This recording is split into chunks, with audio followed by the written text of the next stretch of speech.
Russia's military occupation in Ukraine enters its 510th day. Both the forces are on the offensive in Ukraine's northeastern region.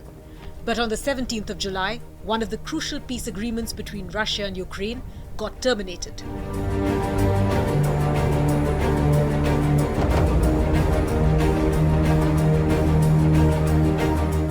We're talking about the Black Sea Grain Agreement between Ukraine and Russia, which helped Ukraine export grain to the African and Middle Eastern countries and to the world at large.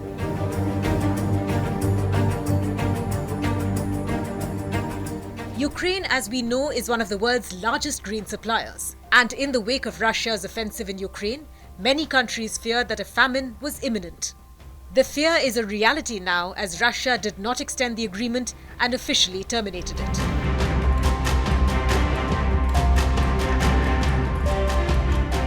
The deal brokered by the UN and Turkey, signed by Moscow and Kiev in July 2022, was set to expire on the 17th of July. But there was no de-escalation of the Russia-Ukraine conflict. The attack on the Crimea bridge made it worse. Russia stopped the Ukraine grain export deal hours after 2 people were killed on the damaged Crimea bridge.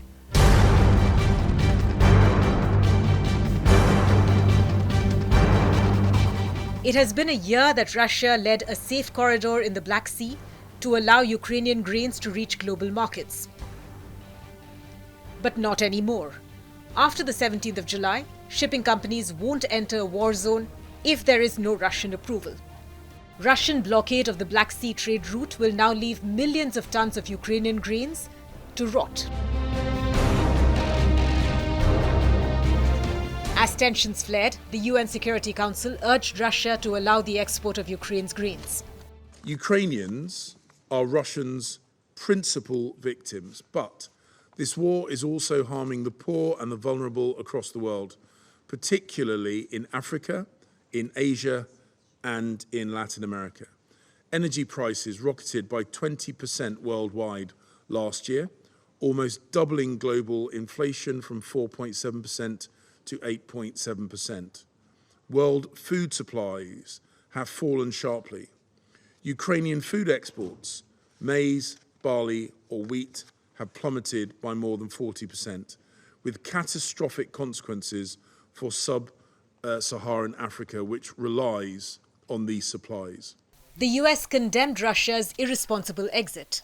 We urge the government of Russia to immediately reverse its decision. Meanwhile, the United States has and we will continue to work with other countries to enable both Russian and Ukrainian grain to reach the rest of the world, including by ensuring that our sanctions do not target, contrary to Russian propaganda, they do not target Russian food or fertilizer, and we will continue to support Ukraine's efforts to get that grain to markets that desperately need it, even if that's through other routes. A lot of work to be done here. This is a deeply regrettable and, as I said, a dangerous decision that we urge Mr. Putin to reverse. And I've seen nothing that proves causation here, that the strike on the bridge led to Putin's decision not to extend. He had already been leaning that way publicly. In fact, the US accused Russia of attempting to weaponize food. The bottom line is it's unconscionable. U.S. Secretary of State Antony Blinken blasted Russia's decision on Monday to halt participation in the year-old deal that lets Ukraine export grain through the Black Sea, calling for the pact to be restored as quickly as possible.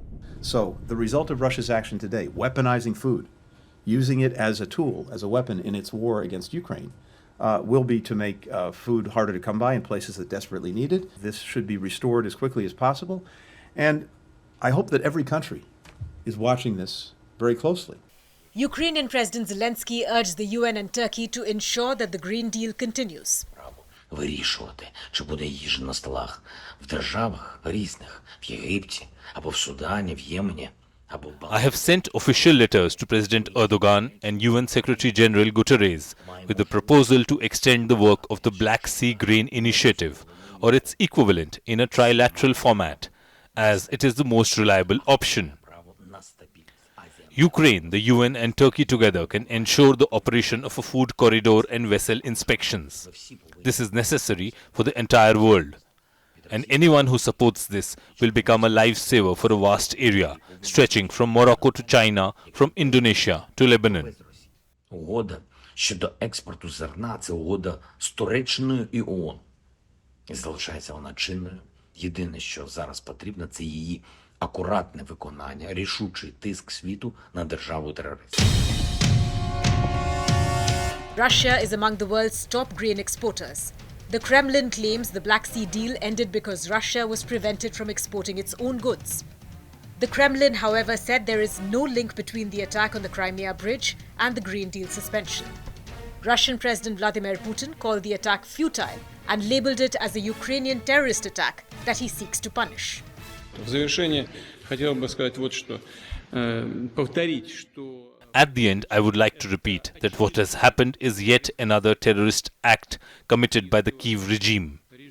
This crime is senseless from the military standpoint, because the Crimean bridge is not used for military logistics since long ago. It is also a cruel crime, because innocent civilians have been killed. Of course, there will be a response from the Russian side.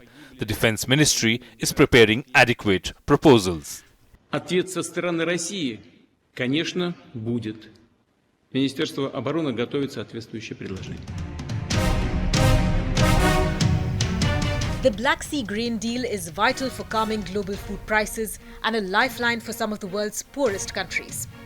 But Vladimir Putin's plans could escalate hostilities and trigger a global food crisis.